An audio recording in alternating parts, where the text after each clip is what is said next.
Check it out now, y'all. nanoHUB-U, online instruction. Welcome to Lecture 5 of the first week of Atoms to Materials. Today we're going to solve the second quantum mechanical problem. Remember in the previous lecture we solved the particle in a box, or the square potential well. In this lecture we're going to solve the hydrogen atom. Okay. As before, solving a quantum mechanical problem involves solving the Schrödinger equation. So here I'm writing the Schrödinger equation. There's a couple of differences between what we are doing now and the previous lecture. The hydrogen atom, of course, is a three-dimensional object, not in 1D, so the kinetic energy has the three components. And the potential energy here, it's the charge square over the distance between the nucleus and the electron. Okay, so as before, we're going to imagine that the nucleus is fixed in space and it's separated from the electron by distance r. We're going to solve a problem that's slightly more general than hydrogen. We're going to assume that the nuclear charge is Z times E, the electron charge, and of course the electron has charge negative E. All right, so that's our problem. And well, the first thing we're going to do is, before doing any math, we're going to try to guess the solution, okay, as we've done before. And I think that's very important. So we have an expectation for what to obtain. And so let's think about the problem at hand, and let's draw from our experience from the previous lecture. So what you see on the left is the square well. The blue is the potential energy function, and the red line is the ground state wave function. Remember, it's the half sine wave. Now on the right we have the hydrogen atom. The potential energy is 1 over r. So 1 over r becomes negative infinity at 0. So the electron being on top of the proton is very, very attractive. On the other hand, this potential goes smoothly to 0, as opposed to having hard walls like the ground state wave function. So if I had to guess my way through this, I would say that the wave function will go down as I move away from the nucleus. And it's not going to go down abruptly to 0, because the potential goes smoothly. So I would imagine the wave function to do something like that. And the question is, how does it look as it gets closer to the proton?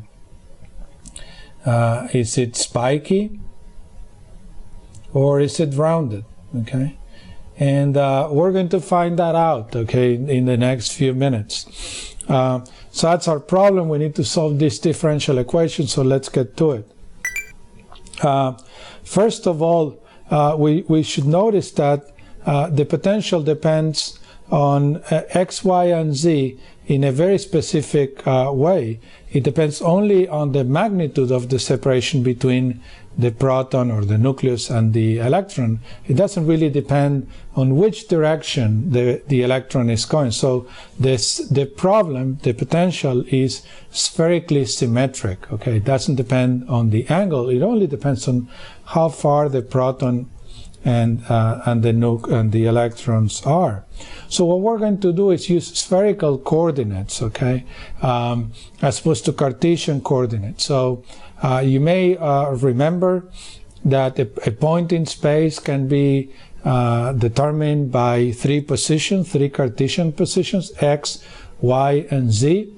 But also the same point in space, or any point in space, can be determined by a distance, how far it is from the origin, and two angles, okay, theta and phi, that you see here.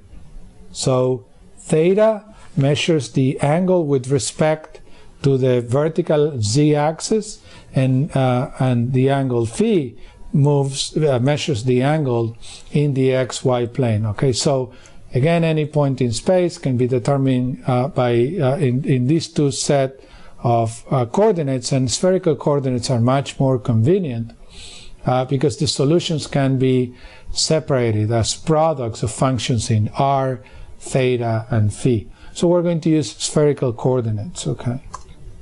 So the first thing that we need to do when we go to spherical coordinates is to write the Hamiltonian not in terms of x, y, and z, and the magnitude of the distance, but in terms of the spherical coordinates r and the two angles, okay? So just as a reminder, r in spherical coordinates is x squared plus y squared plus z squared square root. Okay? So what you see in the second line here is the wave function written in spherical coordinates. The potential energy is much simpler than before. It's just simply 1 over r. And the Laplacian, okay, this operator of the second derivatives, is a little bit more complicated. At least it's a little bit harder to write. But we're going to see that regardless, even though this first step doesn't look like we're making our lives any easier, in the end it is. All right, so what we're going to try is a technique called separation of variables. So we're going to say that the wave function that's a product of r, theta, and phi can be written as a product of functions, one function of r, one function of phi, one function of theta. So I can separate the radial part and the angular dependence of the wave function. That's an assumption, and we're going to, the way you prove it is you see whether the solutions satisfy this condition. Now, before discussing general solutions of the hydrogen atom, let's just focus on the ground state, on the lowest energy state of hydrogen. And the question is, what would be the angular dependence for this ground state wave function? So what I'm trying to find is, what are these functions?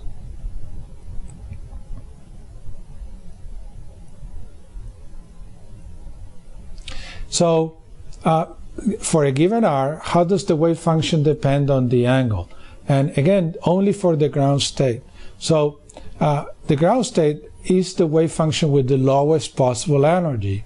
And remember that wiggles, the wave function varying with respect to space, adds kinetic energy. Kinetic energy has to do with the wiggles of the wave function. So if I'm looking for the wave function with the lowest possible wiggles, the lowest possible kinetic energy, then it's a fair bet to assume that the angular dependence is 0. Okay, so I'm going to say that the wave function, the ground state wave function, is not a function of the angles, okay, and only a function of the separation distance between the proton or the nucleus and the electron. Okay, so when we do that, the Hamiltonian simplifies quite a bit.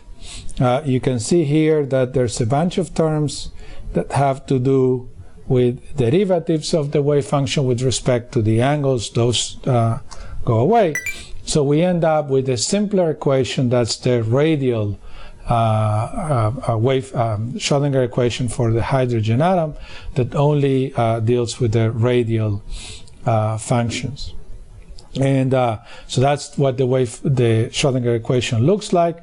And what we're going to try is a trial function. We're going to try a simple exponential function. We're going to say that the wave function decreases exponentially as I move away from the proton. And there's two parameters. Capital A is a multiplicative constant, is a normalization factor, and little a is the characteristic size of the wave function, whether it's very fat or very thin. Okay, so what I need to do is plug this equation in this function, I'm sorry, in the Schrödinger equation. So I need to take the first derivative of this function, okay? So dr with respect to r, it's negative 1 over little a times the exponential. And then the second derivative, of course, another 1 over a comes out.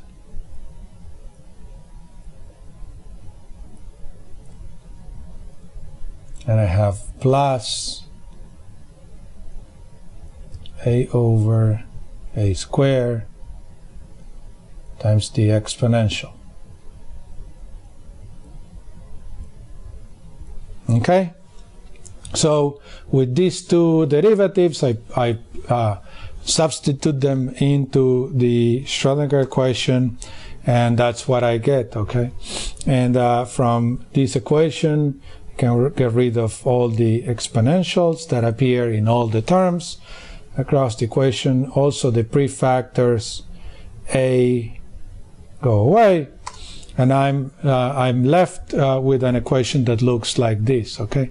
Now, one thing that you have to think about is whether when you try solutions to you try a function in a differential equation, you have to take the equal sign as a question mark, right? You're trying to see whether this equality can be satisfied with the equation that you're trying. So the question is, can we make this work, okay? And so far it's not obvious that I can from the equation that I have. Now I can rearrange this equation a little bit. I'm going to put all the terms that are constant on the right hand side and all the terms that depend on distance, on r, on the left hand side. Okay, so now I have this equality. I have terms that are constant on the right hand side. I have the energy,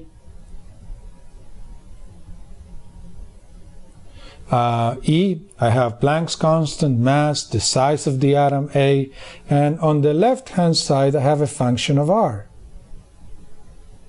Okay, now this, of course, this solution needs to be valid for any R. I'm finding a function of R. So this equality, if my trial function works, has to be satisfied for all possible R's. So I have a function of R on the one side equals a constant on the other side, and this has to be true everywhere. So the only solution is for both these sides to be 0. Okay, so the left hand side, this prefactor here, needs to be 0, and the right hand side needs to be 0. So then this equality is satisfied for all R's. So what happens is I'm left with these two equations. The equation on the left allows me to find A, the size of the atom, okay? So I can compute A as a function of Z, the nuclear charge, the Planck's constant, the charge of the electron, and the mass of the electron. And I'm going to define this quantity A0, that's called the Bohr radius, okay? And it's about half an angstrom.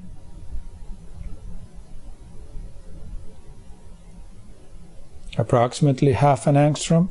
So the part of the equation allows me to find the size of the atom now. So that's very exciting. And then the second part of the equation, when I make the right hand side of the equation equals to 0, I can find the energy. That's the other thing that I'm trying to find. So remember, when I solve the Schrödinger equation, I get two things. I get the wave function and the energy. So the left hand side of the slide allows me to find the wave function, in this case the size of the atom, the parameter A in the exponential, and the right hand side allows me to find the energy. So you can see from here that I can also find the energy in terms of Z, the nuclear charge, E, the charge of the electron, and A0 that we just defined as the Bohr radius. That's the size of the atom. So that wave function that we tried did work, and it's our first solution. Okay, it's the ground state wave function and energy of the hydrogen atom. So let's discuss the solution we just got of the hydrogen atom.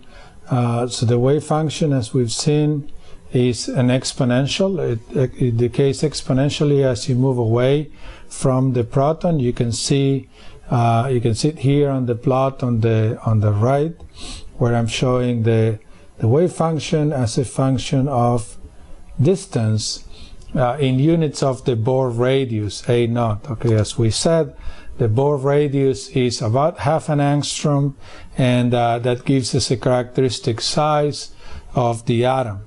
In the second plot, I'm plotting the wave function square. That's the probability of finding the electron at a given point at distance r, times 4 pi r squared. Now, 4 pi r squared is the area of a sphere of radius r.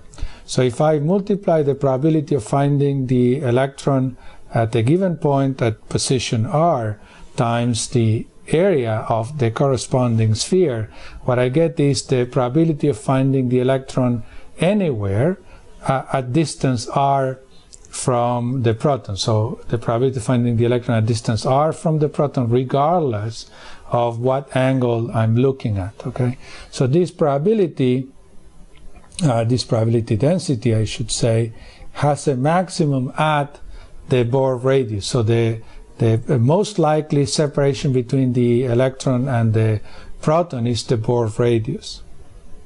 Okay, so that's the Bohr radius. The other very important prediction that we made is the total energy is negative 13.6 eV, and this number is our first quantitative prediction, and it's in very, very good agreement with experimental observation. 13.6 eV is the energy required to ionize hydrogen, to remove the electron from hydrogen. It's the binding energy of the electron, and this was one of the first and early successes of quantum mechanical theory, making this quantitative prediction. Now, this energy, negative 13.6 eV, is the total energy. This contains the potential energy and kinetic energy of hydrogen. Okay, kinetic plus potential. And an important number that I'd like to discuss is this E squared over A naught. That's called the Hartree, and it's actually, so this is the energy, the classical energy of an electron at distance A naught, Bohr radius, from the proton. And as you will see in the homework assignment, this value is equivalent to negative the average potential energy of the hydrogen atom. Okay, so the potential energy, the average potential energy is as if the hydrogen atom was a distance A naught, Bohr radius, from the proton. Okay, so this is the ground state. What about excited states? So sticking to radial functions, to functions that have no angular dependence, what we need to do is solve the radial Schrödinger equation that you see here. We found one solution for this equation, but as we've seen in previous cases, there's going to be a family of solutions with a family of energies. We're going to call the family of solutions R sub n. Okay, and we're going to discuss their shapes in a minute, and their corresponding energies are essentially 13.6 eV divided by n squared. Okay, so the energies start off, the ground state energy is negative 13.6 electron volts, and as n increases, the binding energy decreases, the energy becomes less negative, okay? This number n that we're using to index the wave functions is called the principal quantum number, and as we just said, it governs the energy of the state. So let's look at these solutions. What you see here in the middle are contour plots of the first three, the lowest three energy solutions, radial solutions for hydrogen. Here, blue means positive wave function, and red means negative, and white is 0. And what you see is starting from the bottom, okay, n equals 1, that's the ground state wave function. This is the one we have been discussing, the exponentially decaying function. It has no nodes, and it has an energy of negative 13.6 eV. The n equals 2 wave function, just like in the particle in a box, it has one node, okay? The ground state has no nodes. The first excited state has one node. These are all spherically symmetric functions, so the node is a sphere, okay? Around the proton, this wave function starts off as positive and becomes negative, okay? And on the right you have an energy scale, okay? So the energy of this first excited state is about negative 3.4 electron volts. The third wave function, the second excited state, has one more node, okay? It starts off positive, it becomes negative, and then it goes back positive before dying out as it goes to very large distances. And the energy is about negative 1.5 electron volts. So the solutions are very similar to those in the particle in a box, and except that we live in 3 dimensions, and the nodes need to be spheres. So we start with no nodes, then we start with the first excited state is a function with one node. It starts positive, goes to 0, and becomes negative, and then one more wiggle, okay? Positive, negative, and then back positive before going to 0. So as before, the more nodes, the higher the energy, the more wiggles, more gradient, more kinetic energy, higher energy. So we have done in this fifth lecture is to discuss hydrogen. We talked about the ground state in a little bit of detail, and we discussed the spherically symmetric excited states. Next lecture, we're going to discuss angular dependent wave functions, and we're going to talk about atoms with multiple electrons, okay? We're going to see that we could use the solutions for hydrogen to think about atoms with more than one electron. Okay, so thank you very much, and I'll see you in lecture number 6. Bye.